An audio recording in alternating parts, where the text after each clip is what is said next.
Salam uşaqlar, biz artıq bundan əvvəlki bir neçə videomuzda MİQ sertifikasiyaya aid misallara baxdıq, abituriyentlər üçün 10-11 materialına misallara baxdıq. Bugün istəyirəm daha sadə mövzu olan aşağı sinif materiallarının birinə müraciət edək, baxacağıq.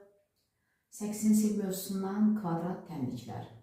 Deməli, kvadrat tənliklərdə həmişə uşaqlar ən çox mənfi müsbət hissəsində problem yaranırlar.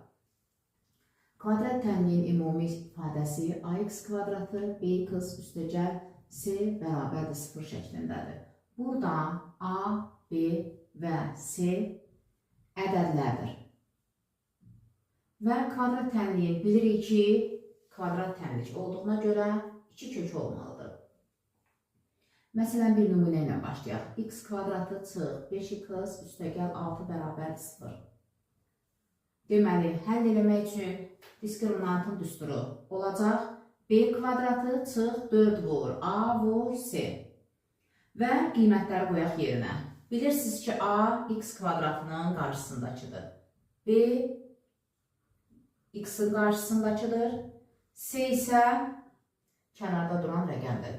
Və buradan qiymətləri qoyub düsturu hesablayacaq. B kvadratı, yəni mənfi 5-in kvadratı. 25 çıx 4 vur A-sı 1 vur C-si 24. 25-dən 24 1. Gedək bu düsturlar uşaqlar çalışın. Tez əzbərləyin ki sizə daha rahat olsun. X1-in düsturu mənfi B üstəgəl kök adda D böl 2A. Yəni B-nin əksi. Mənfi 5-in əksi müsbət 5 üstəgəl kök adda D. Yəni kök adda 1. Kök adda 1-dən zaten 1 çıxır.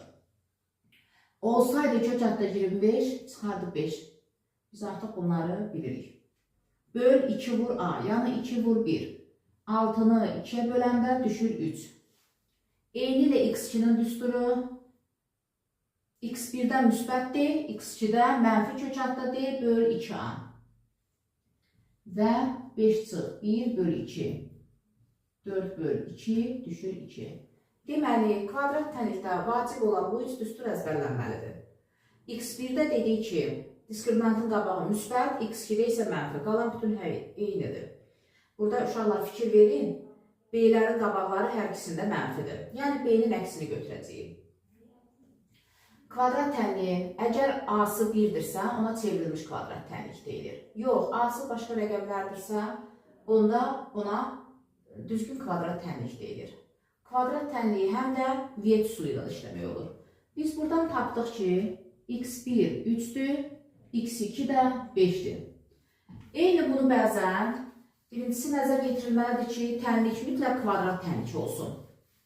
Yəni çevrilmiş kvadrat tənlik olsun. Əgər çevrilmiş olmasa, hər birini böləcəyik A-sına. Və olur x kvadratı b böl a x üstəgəl c böl a bərabərdir 0. Elə bayaqki tənliyə baxaq. Bu tənliyi Viet üsulu ilə daha necə tez işləmək olar? Tənliyin köklərinin cəmi, ikinci yerdə duran əmsalın əksi, köklərinin hasili, birinci yerdə duran əmsal, üçüncü yerdə duran əmsalın özüdür. Və fikirləşirik. Həmişə vurma ilə tapmağa çalışır. Nəyi nəyə vursaq 6 eləyər. 2 və 3-ü. Eyni ilə 2 ilə 3-ün toplanışı da 5 eləyirsə, deməli, həqiqətən köklərinin biri 2, digəri isə 3. Daha başqa misallar da göstərmək olar uşaqlar. Sizə lazım olan hissə qaydaların öyrənilməsi və Vietin hazırlanması idi. Çox danışıb yormaq istəmirəm.